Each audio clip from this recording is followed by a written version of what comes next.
Hi, my name is Caitlin Dawn Bynum, and I have epilepsy. I wasn't going to make a video like this, but I got a ton of requests, and so I am going to try my hardest to get across the point. This is not for everyone who lives with epilepsy and deals with it, because obviously everyone's situation is different. Some people have, there's 1 in 26 people who have epilepsy. Some people have more severe, what's the word I'm looking for? It's more severe, they've got to live their life a certain way. Some people might only be on one medication and their seizures are pretty much controlled. Some people might be like 2 years seizure free, so it just kind of depends on that person. So I'm just going to say from my aspect, from my story, what it's like to live, and I cannot give you all 18 years because that would be a series. Alright, I'm just going to say what it's like right now and how it makes me feel. That's not something I share with a lot of people, and here it is being put on YouTube. Alright, so for epilepsy, and people call me epileptic a lot. That's not a term I like to use for myself. I like to say that I have epilepsy, not that I am an epileptic. And the reason that being is because while I am technically an epileptic, that's not what defines me. I have seizures, yeah, but it's not what defines me as a human being. So let's just hop on in here, and I'm going to just try my hardest to explain what it's like. So obviously I'm on a lot of medications, so these are the side effects, and this is why I live life like I live life. The Bible says, therefore do not worry about tomorrow, for today has enough worries of its own. So as someone who lives with epilepsy, I take life one day at a time. People ask me, well, where do you see yourself in the future? When are you going to get a job? When will you be able to drive? Do you want a family? Are you going to get married? Bruh, I don't know. I have literally no idea. Okay?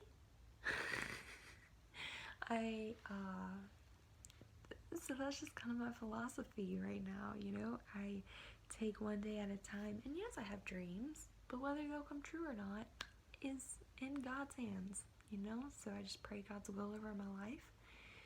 I feel that I tend to have a positive outlook. Now, don't get me wrong, I do cry. A good, I'll get a good cry, get all my feelings out, and then it's like, all right, Caitlin, God's got you, and he'll get you through. So I suffer from memory loss, extreme sleepiness, and foggy headedness. I can't drive. I have around 50 seizures a day. I have absence, and I went through a time where I was having like 30 to 50 convulsive seizures a day, because I do have non-epileptic and epileptic seizures. I have partial complex. Let's see if I can name them all. Partial complex, monoclonic, absence, petit mal absence, and then non-epileptic seizures. And there's another word for that, but it's really complicated for me to say. So, really, I think how it's affected my life and my day-to-day living is I feel sort of like a really old person who's on retirement, because I can't work a job, because every time I work a job, I can't end up doing that job, So I've found things like volunteering where they can't fire me because, hey, if I'm not able to show up for those work hours that I'm scheduled for, then alright, not a big deal, you know, like if I'm having seizures in bed. Having to give up my studio, my ballet studio, that was really hard. But I really want to get back to it, you know. So again, God's plan, if He wants me to get back to ballet, awesome. It's affected, obviously, the way I feel about not being able to go to college because I didn't look like I had a physical disability. I could not get any assistance, so I couldn't make it through college.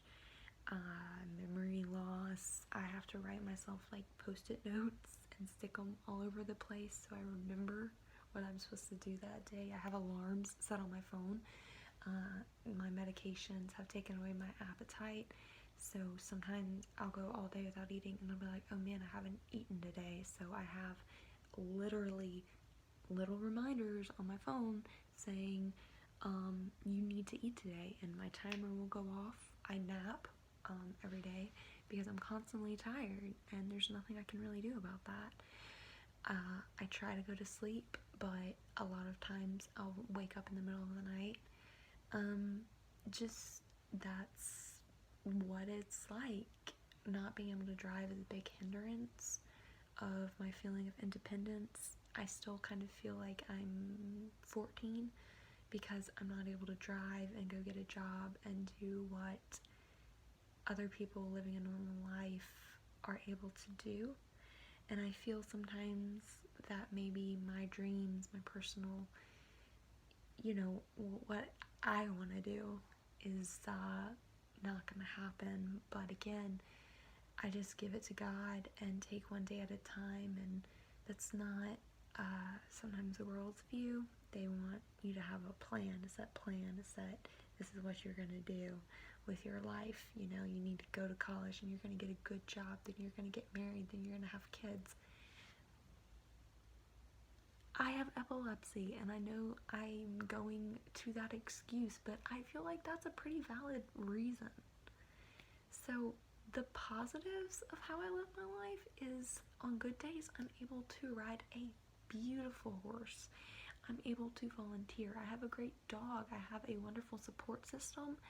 I read, I journal a ton, and I want to write a book, and that's something I'm able to do. You know, I've already started it, and whether it's just something I read and self-publish or whether it gets read and becomes a bestseller, we will see. But that's how epilepsy has affected me. Yeah, just taking a lot of pills and forcing myself out of bed every morning, trying not to fall asleep throughout the day, and not being able to pursue the dreams I want to at this particular moment. But everything works out in God's timing. So I did not do this video justice. I'm sorry, but there's no way to explain how you live with epilepsy unless you have it. Like, that's my best attempt. So I love y'all, and thank you very much.